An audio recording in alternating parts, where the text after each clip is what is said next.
दोस्तों मैं हूं बिस्मिल्लाह आफ्ताब आलम और आप देख रहे हैं उर्दू हिंदी नॉलेज चैनल। आइए देखिए, आज जो भारतीय संविधान या राजनीति से जो प्रश्न आते हैं तो वो अमूमन जो आते हैं वो क्वेश्चन हमेशा अनुच्छेद से आते हैं। किस अनुच्छेद में काहे का वर्णन है। अनुच्छेद तो बहुत हैं, लेकिन मैं 50-60 क्वेश्चन आज की वीडियो में रखूँगा, 50-60 क्वेश्चन अगली वीडियो में, 100 क्वेश्चन इसके अलावा और भी कोई क्वेश्चन आपका कोई भी एग्ज़ाम है जिसमें जीके जीएस पूछा जाता है, हर किसी के लिए इम्पोर्टेंट क्वेश्चन है। आज का पहला प्रश्न देखिए, वर्तमान संविधान में कितने अनुच्छेद और सूचियां हैं। तो अनुच्छेद कितने हैं, सूचियां कितनी हैं। पहली बात तो याद रखिए कि चाहे वर्तमान में पूछे जाएं, चाहे इससे पहले के पूछे जाएं, इसमें अनुच्छेद में और सूचियों में अनुच्छेद में कोई परिवर्तन नहीं हो सकता। तो देखो, जिस बच्चे ने आंसर जो है वो डी दिया है उसका आंसर बिल्कुल सही है। आप में से जिसने भी आंसर डी दिया है उसका आंसर बिल्कुल सही है। अनुच्छेद हैं 355 और सूचियां हैं 12। देखिए, जो भी संशोधन होता है उसमें अनुच्छेद बढ़ाए नहीं जाते, 395 के 395 ही रहेंगे। लेकिन बात यह है कि उसमें ए या बी सी करके उसमें अलग से करेक्शन कर दिया जाता है अनुच्छेद में। अगला सवाल है, प्रश्न देखिए, संविधान का कौन सा अनुच्छेद स्पर्शता का उन्मूलन करता है। तो जो अस्पृश्यता होती है उसका उन्मूलन कौन सा संविधान का कौन सा अनुच्छेद करता है। सभी का प्रश्न जो क्वेश्चन जो है वो सही होना चाहिए। तो जिसने भी आंसर फर्स्ट दिया है उसका सही है। अनुच्छेद 17, अनुच्छेद 17 इस बात का वर्णन करता है।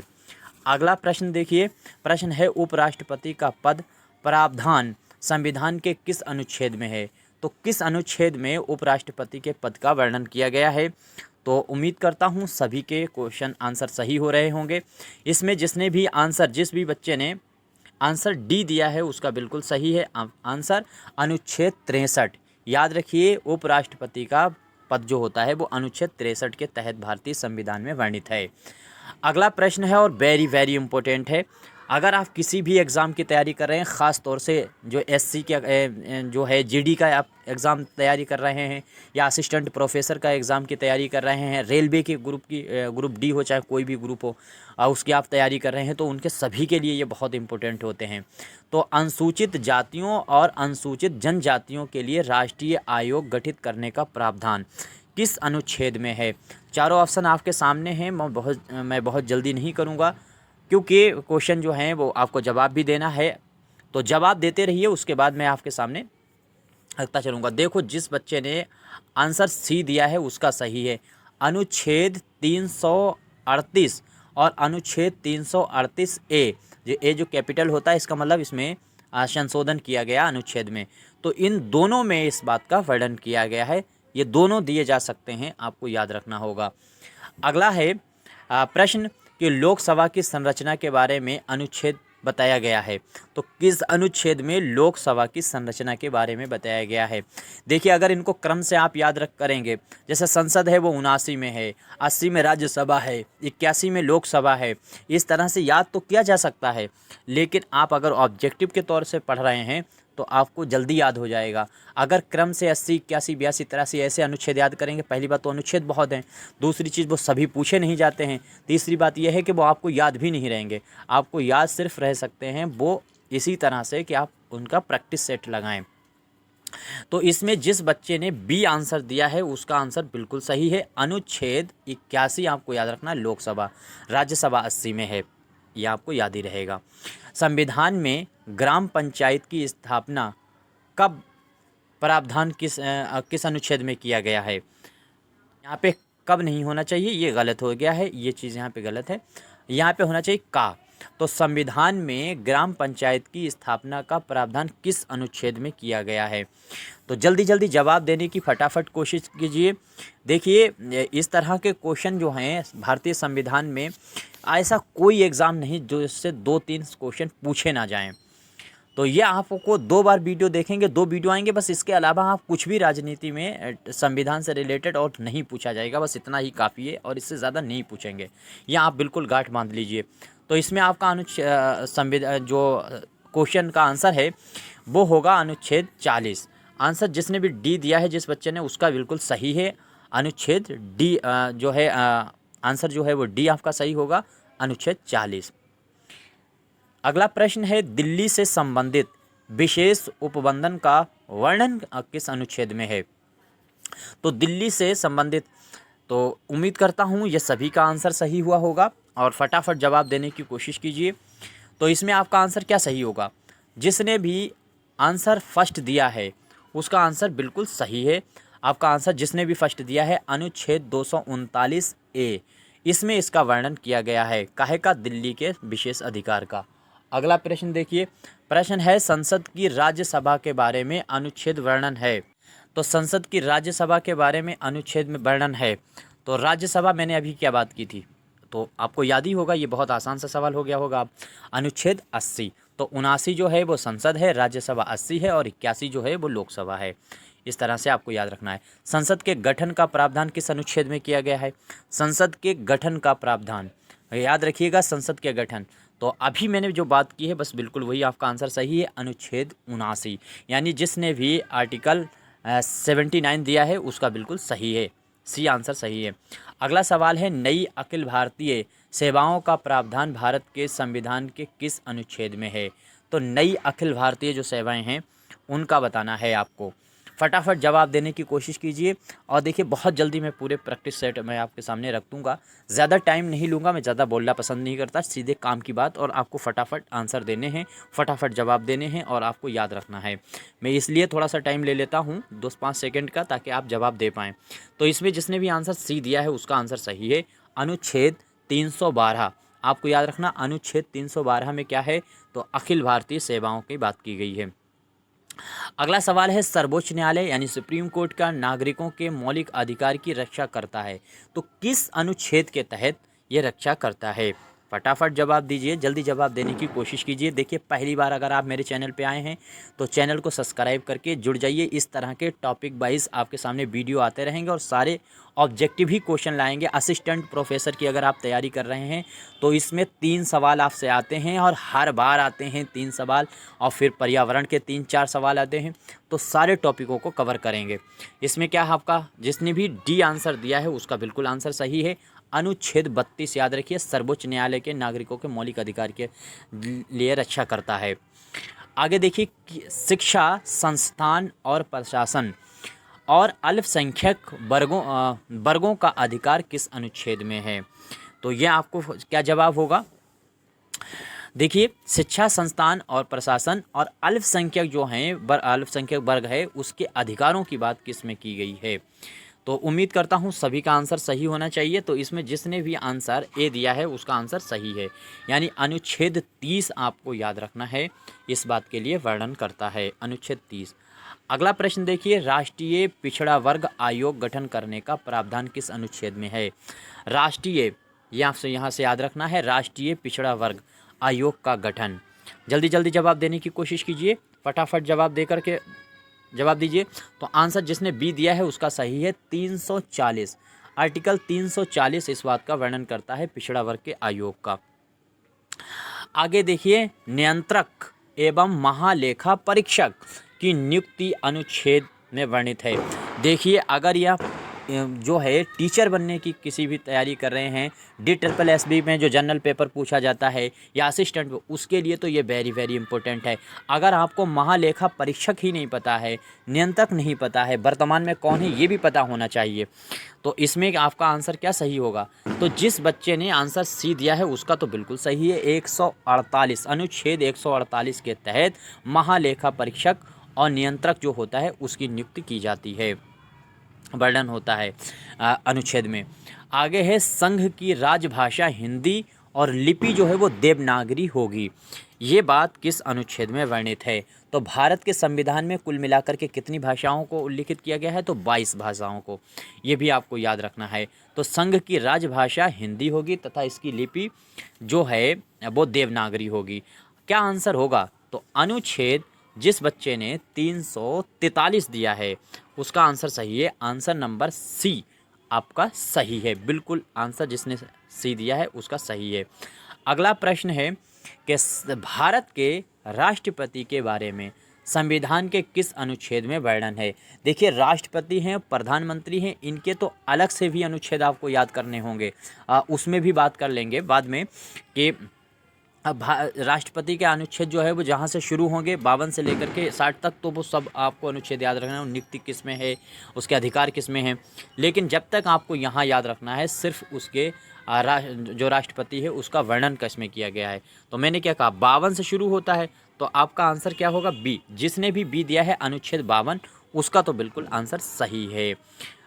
उन सभी को मुबारकबाद, बच्चों को, उनको मेरी तरफ से हार्दिक बधाई जो बच्चे सही जवाब दे रहे हैं।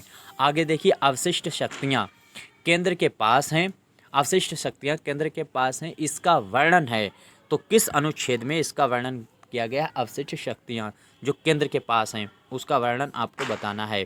तो अनुच्छेद है 248, अनुच्छेद 248, इसको दिमाग में फीड कर लीजिए। अगला प्रश्न है, राज्य विधानसभाओं में एग्लो इंडिया समुदाय के लिए प्रावधान है।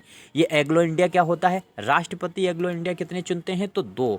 कहाँ से चुनते हैं, तो लोकसभा आयोग, लोकसभा से, जो लोकसभा जाती है चुन करके वोट दिए जाते हैं, तो उनमें 2 एग्लो इंडिया जो है चुनने का अधिकार राष्ट्रपति को था, अब ख़त्म हो चुका है, ये भी याद रखिएगा।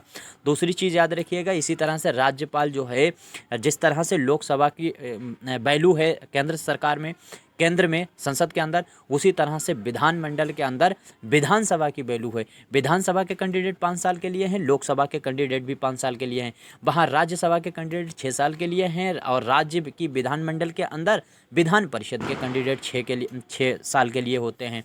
तो राज्यपाल एक एग्लो इंडिया चुनता था, तो ये उसे अधिकार किस अनुच्छेद के तहत दिया गया था, तो ये आपका आंसर सही होगा, अनुच्छेद 333। 333 अनुच्छेद के तहत एक एग्लो इंडिया राज्यपाल चुनता है राज्य के अंदर, वो भी विधानसभा से। ये याद रखिए, एग्लो कौन होते हैं, जो अंग्रेज़ हिंदुस्तान में रहते थे और फिर उन्हीं अंग्रेज़ों ने अगर हिंदुस्तान की महिलाओं से जिनसे शादी की और उनसे जो बच्चे उत्पन्न हुए हैं और जो वर्तमान में हैं, तो वो जो है उनके अधिकारों के लिए ये अधिकार, उनके अधिकारों की बात उठाने के लिए विधानसभा और जो है संसद के अंदर ये एग्लो इंडिया चुने जाते हैं। खैर आगे देखिए, संसद को अंतर्राष्ट्रीय समझौते को लागू करने की विधि निर्माण करने की शक्ति प्राप्त है। यानी संसद जो है उसको अंतर्राष्ट्रीय यानी इंटरनेशनल जो मामला होता है उसमें समझौते को लागू करने की विधि और उसमें निर्माण करने का जो शक्ति प्राप्त है वो किस अनुच्छेद के तहत है। आपको लगता होगा मैं थोड़ा जल्दी जल्दी अगर बोलता हूं तो आप वीडियो की स्पीड स्लो करके भी देख सकते हैं, बगैर स्किप करके देखिए। Very very very very important सारे क्वेश्चन हैं, और बस इतने ही क्वेश्चन आपको आते हैं तो कोई भी संविधान का एग्ज़ाम देने जा रहे हैं उसमें आपके 1-2 क्वेश्चन पक्का हैं, सही हो जाएंगे। तो 255 आपको याद रखना चाहिए, 255 अगर आपने दिया है अनुच्छेद तो आपका बिल्कुल आंसर सही है। अगला प्रश्न है, मंत्रीगण जो हैं वो सामूहिक रूप से लोकतंत्र के प्रति उत्तरदायी हैं। तो किस अनुच्छेद के तहत ये लोकतंत्र के प्रति उत्तरदायी मंत्रीगण होते हैं सामूहिक रूप से? तो उम्मीद करता हूँ सभी का आंसर सही होगा। तो अनुच्छेद आपका सही होगा 75। जिसने भी दिया है 75 उसका आंसर बिल्कुल सही है। आर्टिकल 75 इस बात का वर्णन करता है। अगला है उपराष्ट्रपति का निर्वाचन के बारे में वर्णन है। देखिए, उपराष्ट्रपति के निर्वाचन के बारे में वर्णन आपको करता है। तो एक चीज़ और भी याद रखिए, एक आपको मैं ट्रिक बताता हूँ। जैसे भारत का संसद है, उस संसद के अंदर, यहाँ पे जब तक जवाब दीजिए मैं बात करता हूँ। भारत का संसद है, उसका वर्णन कितने अनुच्छेद में है? तो वो है 79 यानी 79 अनुच्छेद में है। और उसमें अगर 89 जोड़ दीजिए यानी 89 जोड़ दीजिए तो वही वर्णन विधानसभा का हो जाएगा, विधानमंडल का हो जाएगा। ठीक है, यानी 89 अगर उसमें अनुच्छेद जोड़ देंगे तो विधानमंडल का वर्णन तो कितना हो जाएगा? आप जोड़ लीजिए 168। 168 में विधानमंडल का वर्णन। वहाँ पर दिल्ली केंद्र के अंदर यानी जो राज्यसभा है उसका वर्णन जितने अनुच्छेद में, मान लीजिए 80 में है तो उसमें 79 जोड़ दिए तो 169 में यहाँ पर अपने वहाँ राज्य में विधान परिषद का वर्णन मिलेगा। वहाँ पर जो हैं वो 5-6 इसी तरह से याद रखिए, उनमें 89 जोड़ना है और अनुच्छेद आपको राज्य का ऑटोमेटिक याद हो जाएगा। उपराष्ट्रपति का निर्वाचन, तो इसमें अनुच्छेद 66 जिसने दिया है 66 दिया है वो उसका आंसर सही है।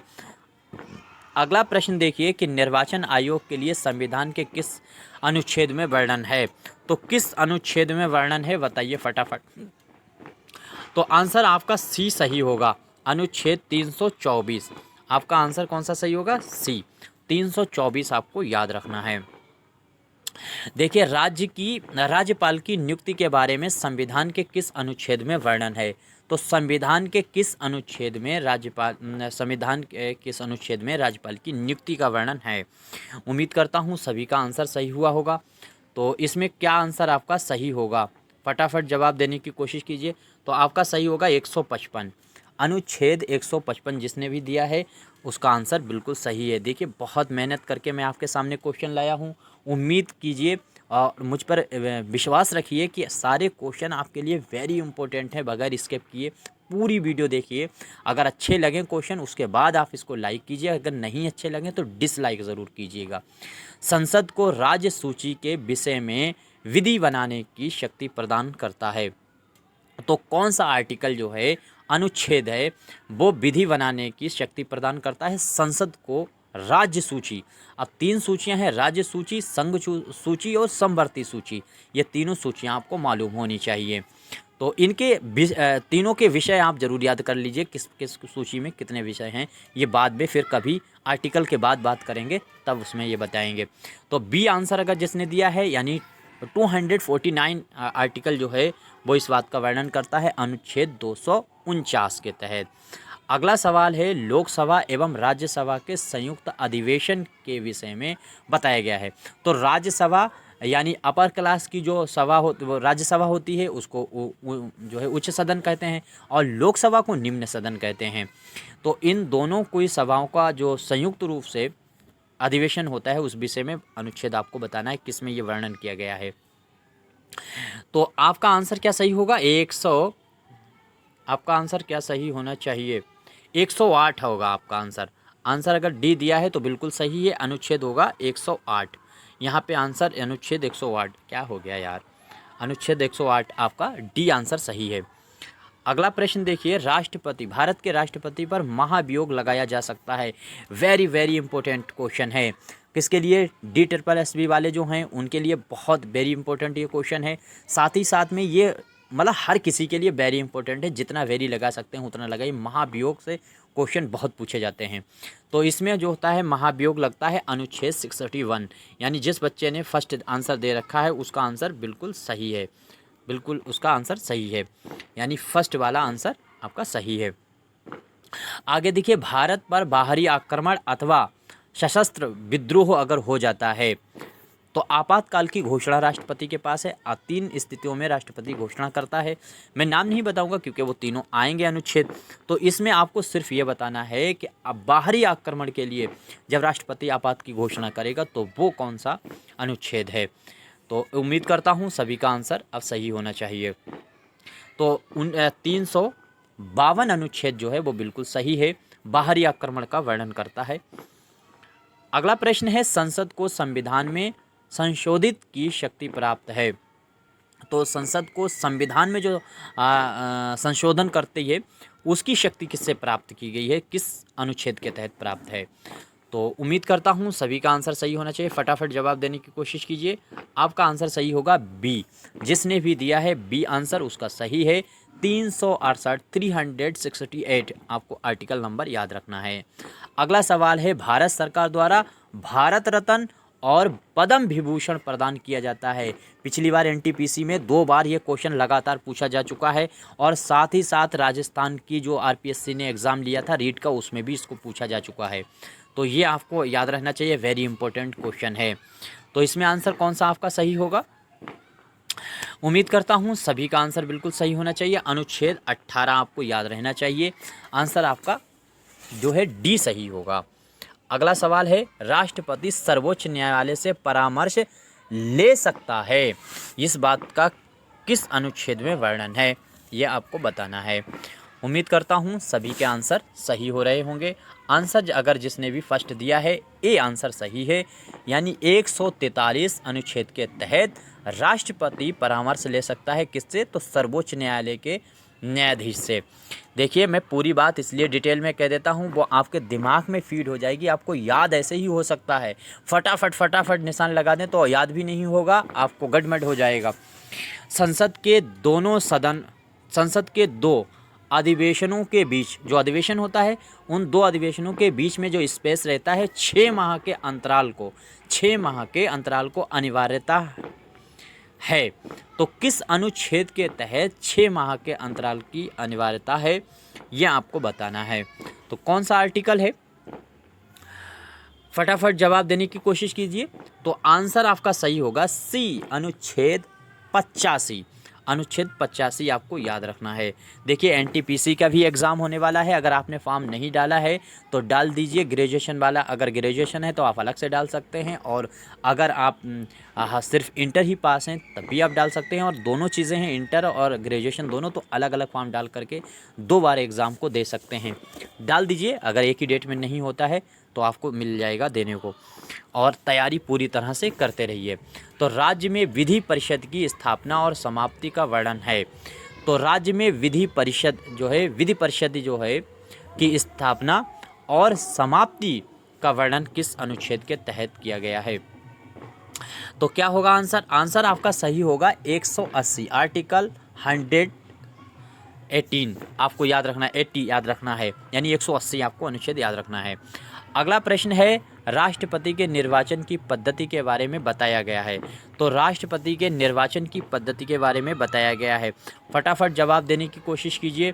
तो आपका आंसर सही होगा फर्स्ट, यानी 55 नंबर आपका अनुच्छेद 55 इस बात का वर्णन करता है कि राष्ट्रपति के निर्वाचन की पद्धति कैसी होगी। तो वो किस तरह से वोट पड़ते हैं वो आपको याद रखना चाहिए। आगे देखिए, वित्त आयोग के बारे में वर्णित है संविधान के किस अनुच्छेद में। तो वित्त आयोग जो है उसके बारे में ये संविधान के किस अनुच्छेद में वर्णन किया गया है। तो वित्त आयोग के बारे में याद रखिए, वित्त आयोग का जो अध्यक्ष होता है वो कितने वर्ष के लिए चुना जाता है। अच्छा, कमेंट करके देखें कौन बच्चा बताएगा कि वित्त आयोग के अध्यक्ष को कितने वर्ष के लिए चुना जाता है। और आपको साथ ही साथ ये भी बताना है कि राज्यपाल जो है वो कितने वर्ष के लिए नियुक्त किया जा सकता है। तो इसमें अनुच्छेद कौन सा सही होगा, उम्मीद करता हूँ सभी का आंसर सही होना चाहिए। आंसर आपका सही होगा बी, आंसर 280, अनुच्छेद 280 आपको याद रखना है। अगला प्रश्न है, राज्यों के लोक सेवा आयोग का प्रावधान है। देखिए, एक होता है केंद्र का लोक सेवा आयोग और एक होता है भारत मतलब राज्य का लोक सेवा आयोग। जैसे यूपीएससी होता है, मतलब यूपीएससी होता है, जैसे बिहार यूपीएससी के तहत एग्ज़ाम होता है तो बिहार लोक सेवा आयोग अलग से होगा, उत्तर प्रदेश लोक सेवा आयोग अलग से होगा, राजस्थान लोक सेवा आयोग आरपीएससी जैसे अभी एग्ज़ाम कराया था। तो इस तरह से ये राज्य का लोक सेवा आयोग होता है। तो इसका वर्णन राज्य की जो लोक सेवा आयोग है उसका किस अनुच्छेद में है। तो 315 जिस बच्चे ने दिया उसका आंसर बिल्कुल सही है, उसको मेरी तरफ से हार्दिक बधाई, जिस बच्चे ने भी ये जवाब दिया है। आगे प्रश्न है, राज्य की नीति निदेशक तत्व का उल्लेख है। राज्य के नीति निदेशक तत्व का उल्लेख है। तो ये भी याद रखिए। अच्छा, एक चीज़ ध्यान में रखिए कि राज्य की बात कर रहे हैं कि केंद्र की बात कर रहे हैं, ये ज़रूर क्वेश्चन पे ध्यान दीजिएगा जब पढ़िएगा। तो इसमें आंसर क्या सही होगा, तो अनुच्छेद 36 से 51 तक राज्य नीति निदेशक तत्व की बात की गई है। अनुच्छेद आपका आंसर जो सही होगा वो बी सही होगा। देखिए, आपको अगर मेरी मेहनत पसंद आती है, क्वेश्चनों का लेवल आपको पसंद आता है तो आप लाइक कर सकते हैं, वरना डिसलाइक कर सकते हैं। और इसी तरह की वीडियो पाने के लिए आप चैनल को सब्सक्राइब करके मेरे चैनल से जुड़ सकते हैं। आपका कोई मशवरा है, कोई प्रस्ताव है, सुझाव है, तो वो आप रख सकते हैं, कमेंट कर सकते हैं।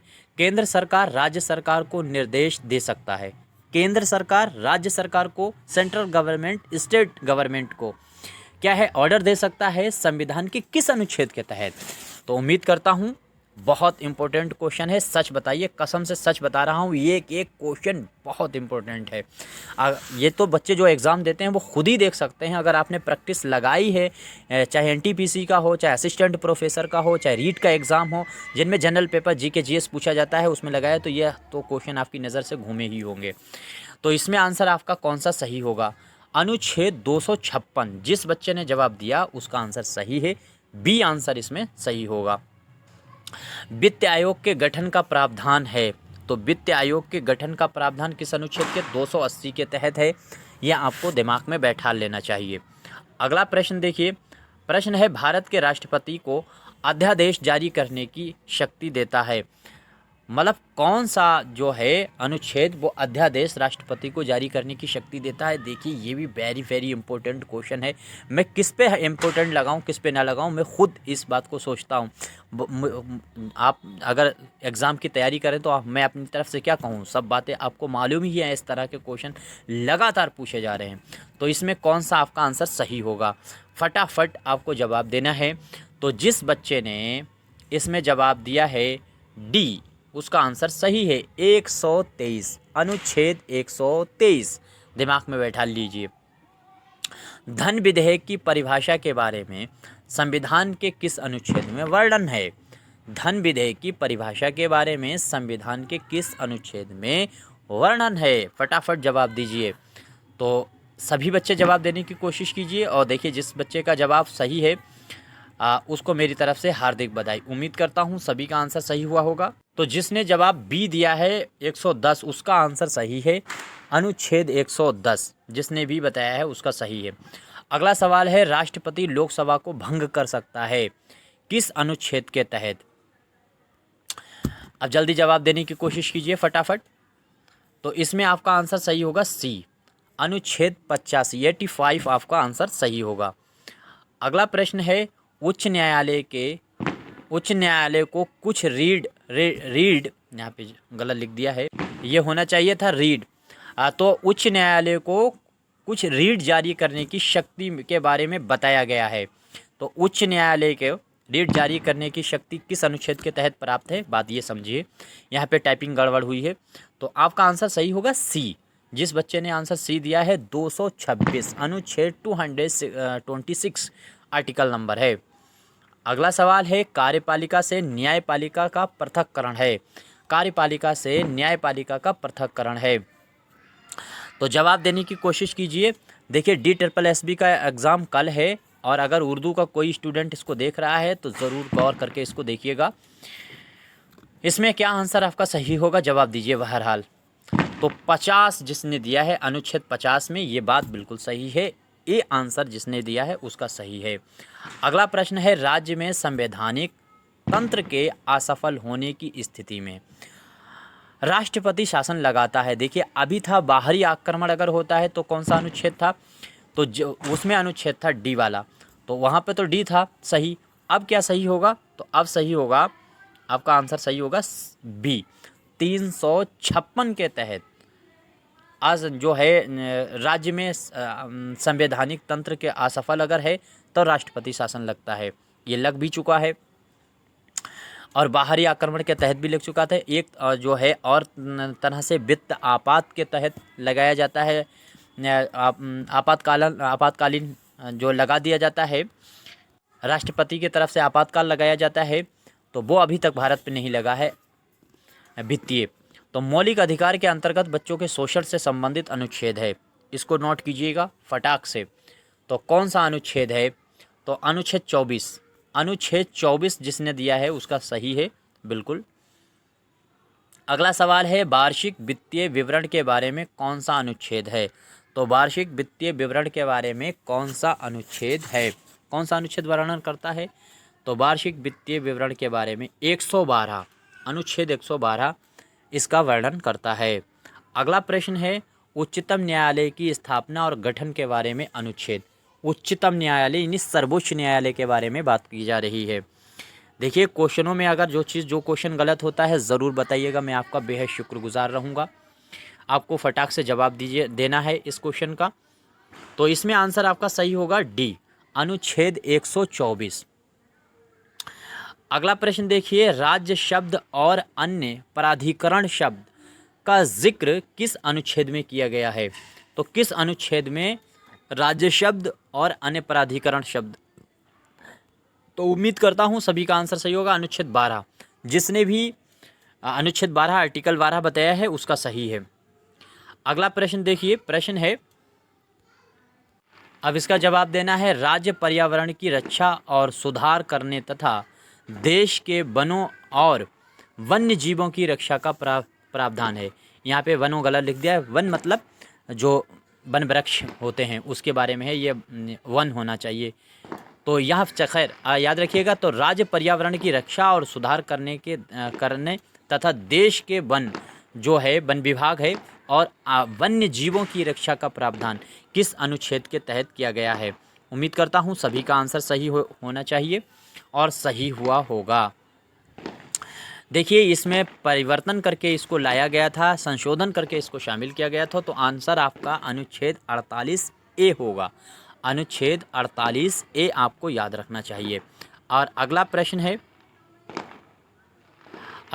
है केंद्रीय सूचना आयोग। केंद्रीय सूचना आयोग के अध्यक्ष की नियुक्ति कौन करता है? केंद्रीय सूचना आयोग के अध्यक्ष की नियुक्ति कौन करता है? तो फटाफट जवाब दीजिए, कौन नियुक्ति करता है। उम्मीद करता हूँ सभी का आंसर सही हुआ होगा। देखो इसमें नियुक्ति करता है तो आपका आंसर क्या सही होगा? जिसने भी जवाब राष्ट्रपति दिया है उस बच्चे का बिल्कुल आंसर सही है। याद रखिएगा राष्ट्रपति करता है ये नियुक्ति केंद्रीय सूचना आयोग की। इसके अलावा भी आपको याद रखना है जो राष्ट्रपति है देखो प्रधानमंत्री की करता है। संघ के पास अन्य जितने भी मंत्री होंगे उनकी सबकी नियुक्ति राष्ट्रपति करेगा। राज्य के राज्यपाल जितने भी होंगे उनकी नियुक्ति करेगा। महान्यायवादी यानी अटॉर्नी जनरल की भी नियुक्ति यही करेगा। इसके बाद में CAG जो होता है भारत का उसकी भी नियुक्ति राष्ट्रपति ही करते हैं। इसके अलावा जो है वो मुख्य निर्वाचन आयुक्त की भी नियुक्ति यही करते हैं।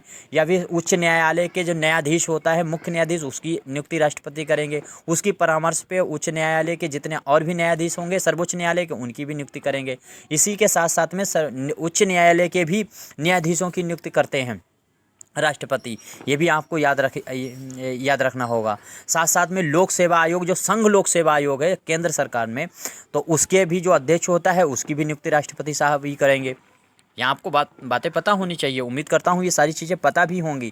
राष्ट्रीय मानवाधिकार अगर आयोग पूछा जाए उसकी भी राष्ट्रपति ही नियुक्ति करेंगे। साथ साथ में केंद्रीय सूचना आयोग जो होता है उसके आयोग जो होते हैं उनको भी राष्ट्रपति नियुक्त करते हैं। केंद्रीय सतर्कता आयोग होता है उसकी भी अध्यक्ष की नियुक्ति जो है वो राष्ट्रपति करते हैं। वित्त आयोग के राष्ट्रपति की नियुक्ति जो हैं राष्ट्रपति करते हैं। इस तरह से इतनी चीज़ें मैंने आपके सामने रख दी।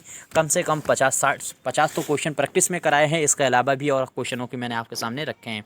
अब कोई गलती हुई है तो ज़रूर बताइएगा। आप पहली बार आए हैं तो चैनल को ज़रूर सब्सक्राइब कीजिएगा। आपका कोई मशवरा है, कोई अगर आप अपनी तरफ से बात रखना चाहते हैं, सुझाव देना चाहते हैं तो वो कमेंट कर सकते हैं। पसंद आए तो लाइक कर सकते हैं, ना पसंद आए तो डिसलाइक कर सकते हैं। शुक्रिया।